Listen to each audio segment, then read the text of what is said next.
धर्म की आवाज नहीं आई।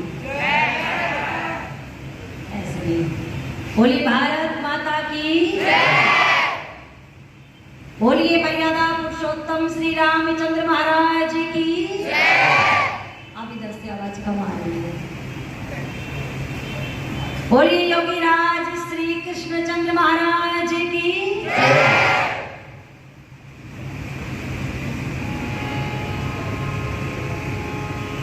सब मिलकर के मेरे साथ एक गीत बोलेंगे। सब मिलकर के बोल सकते हैं। आपकी जो माताएं बहनें गाती है ना हरियाणवी तर्ज में, बैठ करके मिल करके घरों में जो गीत गाती हैं, तो एक बहन जो है वो आर्यों के सत्संग में गई। ऋषि दयानंद की चर्चा उसने जब सुनी, ईश्वर को सर्वशक्तिमान बताया आर्य समाज के विद्वानों ने, तो वो दूसरी बहन से जाकर के कहती है, दो चार और बहनें, सब मेरे साथ मिलकर के गाना। मेरी बहना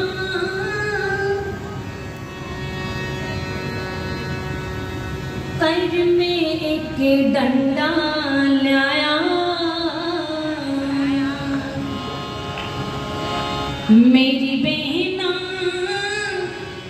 कर में एक डंडा लाया, ऋषिवर कर में एक डंडा लाया, डंडे में क्या होता है? झंडा। डंडे में झंडा लाया, ऋषिवर दयानंद आया, देश में मेरी बहना कर में एक डंडा लाया, डंडे में झंडा लाया, ऋषिवर दयानंद आया, देश में। ताली एक साथ और गाओ। मेरी बहना कर में एक डंडा लाया, डंडे में झंडा लाया, ईश्वर दयानंद आया, देश में। मैं सोता किस जगाया रे बहना, यहाँ से अंधकार मिटाया, ईश्वर दयानंद आया, देश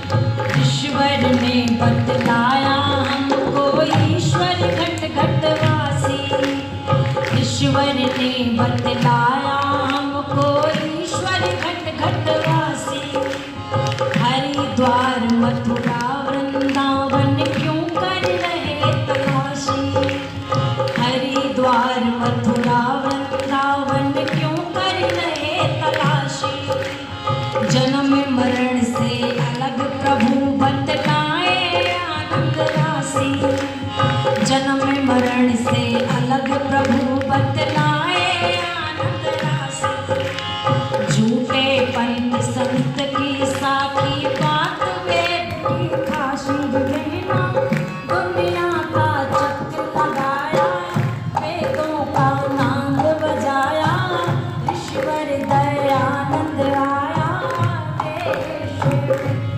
उसने सोता देश जगाया रे बहना, यहाँ से अंधकार मिटाया, ईश्वर दयानंद आया,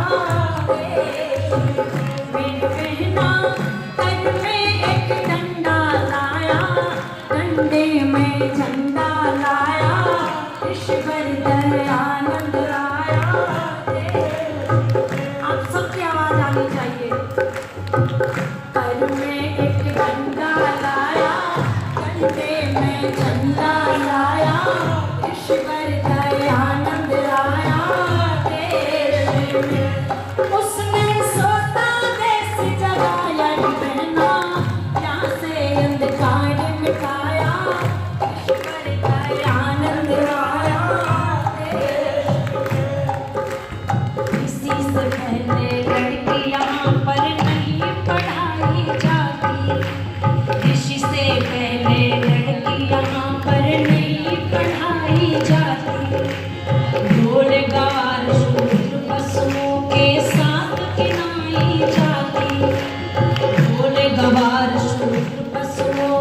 साथ गिनाई जाती।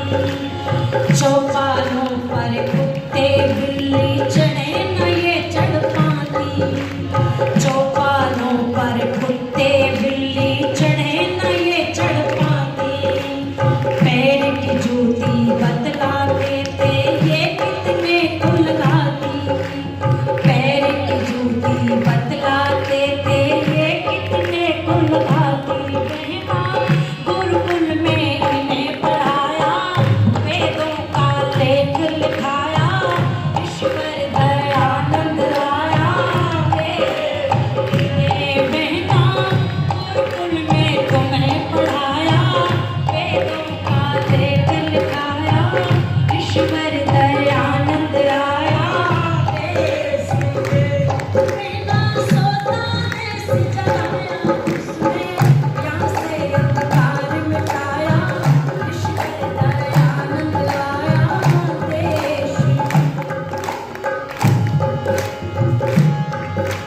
ऋषि से पहले विधवाओं का विवाह नहीं होता था।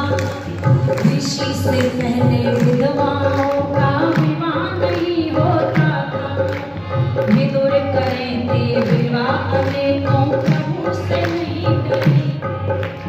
ऋषि से पहले विधवाओं का विवाह नहीं करते थे।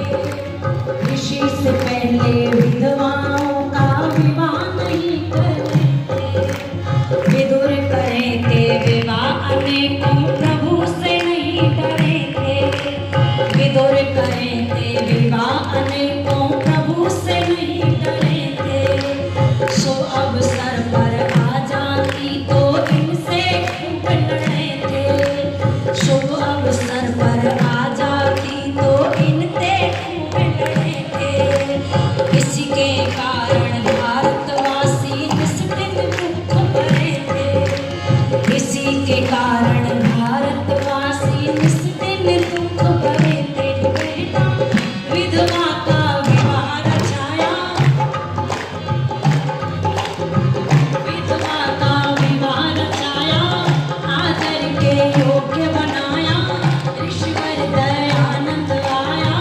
देश में उसने सोता ऐसे जगाया रे बहना, यहाँ से अंधकार मिटाया, ईश्वर दयानंद आया। देश में मेरी बहना घर में एक डंडा लाया, डंडे में झंडा लाया, ईश्वर दयानंद आया। देश में उसने सोता ऐसे जगाया रे बहना, यहाँ से अंधकार मिटाया, वेदों का मार्ग दिखाया, ईश्वर दयानंद आया। देश मुसलमान ईसाई होते राम कृष्ण के जाए। मुसलमान ईसाई होते राम कृष्ण के जाए। पत्थर के देहों पर जाते मानुष चढ़ाए जाते। पत्थर के देहों पर जाते मानुष भी चढ़ाए। धर्म जाल के चक्कर में आइए जाते फसाए। बहना वैतरणी और स्वर्ग के यहाँ पर, वैतरणी और स्वर्ग के यहाँ पर टिकट कटाए जाते। वैतरणी और स्वर्ग के यहाँ पर जाते टिकट कटाए। बहना काशी करवट हटवाया, पिंडों से भी पिंड छुड़ाया, ईश्वर दयानंद आया। देश में उसने सोता ऐसे जगाया रे बहना, यहाँ से अंधकार मिटाया, वेदों का मार्ग बताया, ईश्वर दयानंद आया। देश में मेरी बहना घर में एक डंडा लाया, डंडे में झंडा लाया, ईश्वर दयानंद आया। देश सबसे पहले गौशाला ने वाड़ी में खुलवाई। सबसे पहले गौशाला ने वाड़ी में खुलवाई। उससे पहले कोई नहीं आके इतिहास गवाई। उससे पहले कोई नहीं था के इतिहास गवाई। आर्य समाज बनाया ऋषि ने दिए 10 नियम बनाए। आर्य समाज बनाया ऋषि ने दिए 10 नियम बनाए। राजा और महाराजा भी ने राजा और महाराज ने अपने शिष्य बनाए। बहना ऋषि पर उपदेश सुनाया, लोगों के मन को भाया। देश में मेरी बहना ऋषि पर उपदेश सुनाया, लोगों के मन को भाया। देश में उसने सोता देश जगाया। ये बहना यहाँ से अंधकार मिटाया, वेदों का मार्ग बताया। ऋषिवर दयानंद आया। देश बहना कर में एक डंडा लाया, डंडे में झंडा लाया। ऋषिवर दयानंद आया। देश में मेरी बहना कर में एक डंडा लाया, डंडे में झंडा लाया। ऋषिवर दयानंद आया। देश में मेरी कर में एक डंडा लाया, डंडे में झंडा लाया। ऋषिवर दयानंद आया। देश में मेरी बहना कर में एक डंडा लाया, डंडे में झंडा लाया। ऋषिवर दयानंद आया।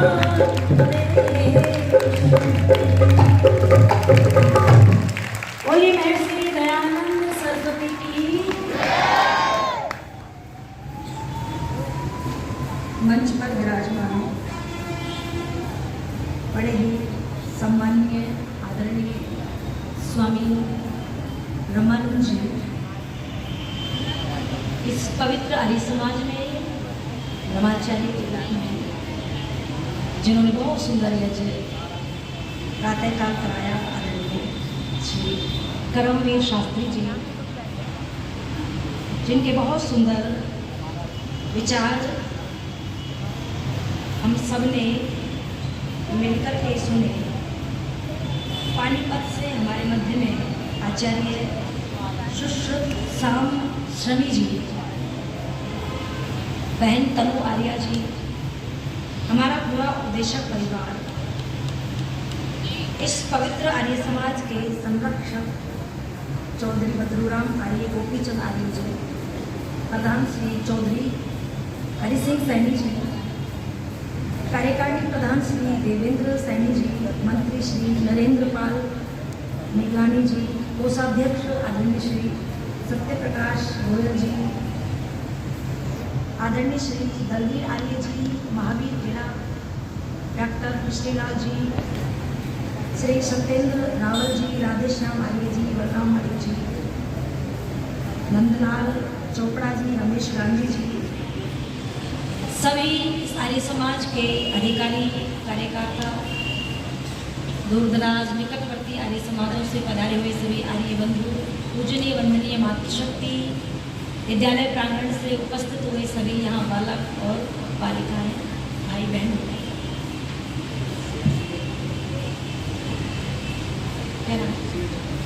श्री सेठ जगदीश जी, पारितोषिक जो है ये 2000 रुपये मुझे दे करके गए। एक बार कल तक धोनी से अच्छा, हाँ, तो सबको दे करके गए ही, जो हमारा पूरा उपदेशक परिवार है, 2000 रुपये का बहुत बहुत धन्यवाद। सबको अलग अलग दिए 2-2 हज़ार रुपये। अच्छा, किसी को 500, बहुत बहुत धन्यवाद। टाउन आर्य समाज के प्रधान हैं, धन्यवाद जी। वैसे बहुत सुंदर आर्य समाज है, उस समाज के अंदर आने का कभी सौभाग्य नहीं मिला।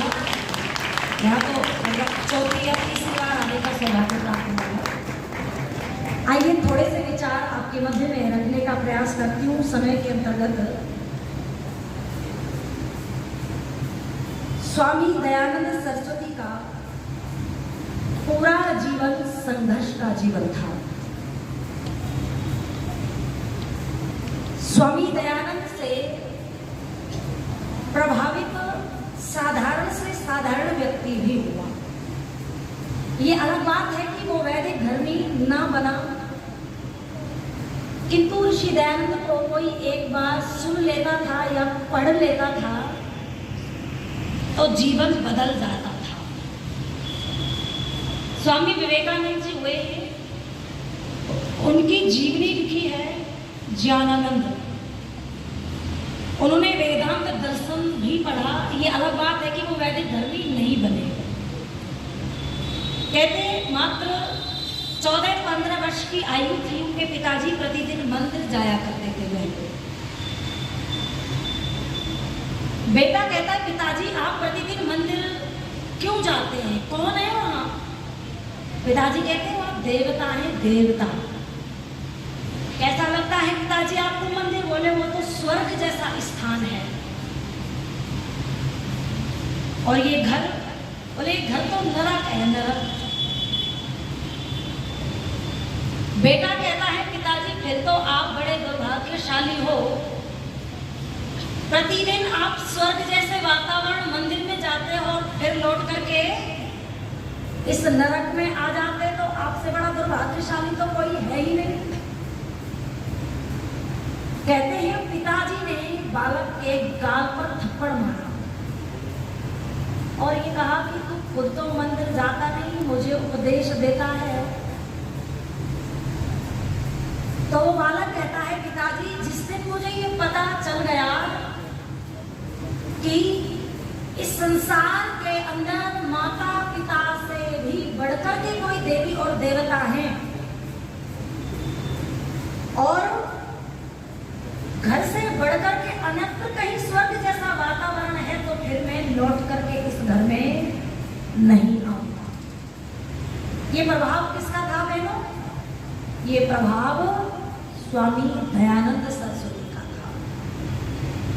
कोई एक बार ऋषिवर को सुन लेता था, तत्काल वही विचारों में परिवर्तन आ जाता था। स्वामी दयानंद सरस्वती जब मंच से खड़े होकर के जाते थे तो कहते हैं कि लोग प्रांगण में से जब उठ करके अपने घर जाते थे तो शिष्य जो लोग थे वो टोकरियां भर लिया करते थे। किससे भर जाती थी टोकरियां? कहते जो अंधविश्वास के लाल, काले, पीले जो धागे लोगों ने बांधे हुए होते थे, जो गंदे ताबीज लोगों ने गर्दन में बांधे हुए होते थे, उनको तत्काल वहीं छोड़ करके ये बदलाव उनके जीवन में तुरंत आता था। आप पढ़ करके देखो पंडित राम प्रसाद बिस्मिल के जीवन को। पंडित राम प्रसाद बिस्मिल आर्य समाज में एक स्वामी सोमदेव जी का प्रवचन सुना और सत्याग्रह प्रकाश पढ़ा। इसका जीवन दुर्गुणों से बर्बाद था, सारे दुर्गुण जीवन में। किंतु जब आर्य समाज का सानिध्य मिला तो अपने पूरे जीवन को राष्ट्र में क्या कर दिया? न्योछावर कर दिया। पिता कहता है आर्य समाज जा रहा है तो सुन जा मेरी बात, या तो तू आर्य समाज ही जाएगा आप, और या फिर इस घर में रहेगा। या तो आर्य समाज को चुन ले या पिता के घर को चुन ले। राम प्रसाद बिस्मिल कहते हैं, पिताजी आर्य समाज मेरी माँ है, मैं आर्य समाज नहीं छोड़ सकता, आपका घर छोड़ सकता। और तत्काल कहते हैं उसी समय पिता के घर को छोड़ दिया। पंडित राम प्रसाद बिस्मिल के जीवन में देखना चाहते हो ऋषि दयानंद का प्रभाव तो पढ़ो उनकी एक आत्मकथा। उसमें लिखा है कि स्वामी दयानंद सरस्वती जब इस संसार को छोड़ करके गए तो उन्होंने, आप सब जानते हैं जो आर्य लोग बैठे हुए हैं, ऋषिवर ने ईश्वर स्तुति प्रार्थना उपासना के मंत्रों का पाठ किया। उसमें सबसे प्रिय मंत्र जो था, विश्वानि देव सविता दुमितानि परासुर यद भद्रम तन्न आसुर। महर्षि दयानंद सरस्वती के बाद में इतिहास किसी व्यक्ति ने, नौजवान ने दोहराया तो वो पंडित राम प्रसाद बिस्मिल ने दोहराया। कहते फांसी से कुछ दिन पहले मां मिलने के लिए आई थी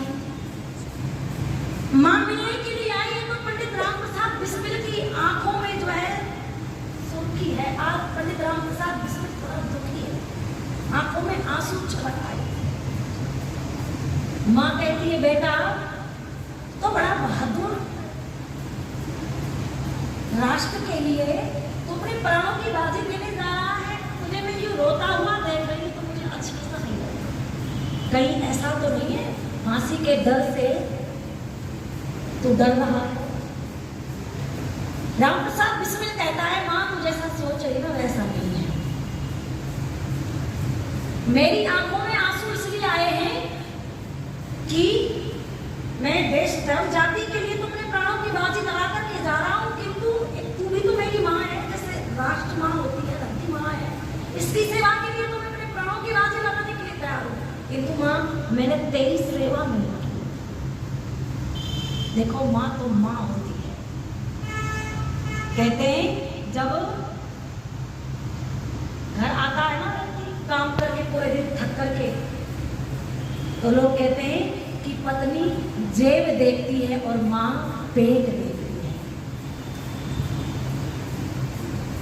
माँ से अधिक प्रेम इस दुनिया में अपनी संतान से बोलो, जितना प्रेम माँ करती है दुनिया में कोई बोलो और व्यक्ति करता है? खुद अभाव में रह लेगी, खुद गीले में सो जाएगी, खुद कितनी भी परिस्थितियों का बुरी उनका सामना कर लेगी, किंतु अपने बालक के लिए पूरी दुनिया से बोलो लड़ जाती है कि नहीं लड़ जाती? लड़ जाती। रामप्रसाद बिस्मिल कहता है माँ इस बेटे को जन्म देने वाली माँ तू है और मैं तेरी सेवा इन हाथों से ना कर सका तो ऐसा लगता है जीवन में कुछ अधूरा रह गया, इसलिए रो रहा हूं। कहते हैं जिस दिन पंडित रामप्रसाद बिस्मिल को फांसी चढ़ाई गई, फांसी पर लटकाया गया, उस दिन ये उनकी आत्मकथा में नहीं है ये बात, ये उपदेशक कहते हैं, विद्वान कहते हैं। उस दिन पंडित रामप्रसाद बिस्मिल की माँ की आंखों में आंसू थे, ना कि पंडित रामप्रसाद बिस्मिल की आंखों में आंसू थे। तो उस दिन पंडित रामप्रसाद बिस्मिल अपनी माँ से ये प्रश्न करता है, माँ जब मैं रोया था तो तूने प्रश्न किया था, मैंने उत्तर भी दिया था कि माँ तेरी सेवा ना कर सका इसलिए रो रहा हूँ, अब बता तू क्यों रो रही है? तो उस दिन पंडित रामप्रसाद बिस्मिल की माँ कहती है बेटा जब तू इस भारत माता के लिए फांसी टूट जाएगा अपनी थोड़ी देर में, तो नौजवान प्रेरित होकर के प्रेरणा लेकर के देश की माताएं जो हैं उससे प्रेरणा लेकर के अपने गोदी के लालों को मातृभूमि के लिए मिटने के लिए फांसी पर चढ़ने के लिए न्योछावर कर देगी। और बेटा अगर इस भारत माता ने यदि दूसरा रामप्रसाद बिस्मिल फांसी के लिए मांग लिया मुझसे तो मैं दूसरा रामप्रसाद बिस्मिल कहां से दूंगी? दूसरा रामप्रसाद बिस्मिल कहां से दूंगी? इसलिए ये प्रभाव किसका था? ये प्रभाव स्वामी दयानंद सरस्वती का था, जो रामप्रसाद बिस्मिल को देशभक्त बनाया, जिसने अपनी चढ़ती हुई जवानी को देश में क्या कर दिया? न्योछावर कर दिया। वीर सावरकर वो कहते हैं कि इस हिंदू कौम की रगों में जो खून जम चुका है, यदि उस खून में उबाल लाने वाला कोई ग्रंथ है तो वो क्या है? सत्यार्थ प्रकाश है। सत्यार्थ प्रकाश को पढ़ करके कितने नौजवानों ने जो है शहादत दे दी, अपने शरीर को क्या बना करके, समिधा बना करके यज्ञ कुंड में क्या कर दिया? आहूत कर दिया। इसलिए वो गीत की कुछ पंक्तियां मैं गाया करती हूँ। क्या?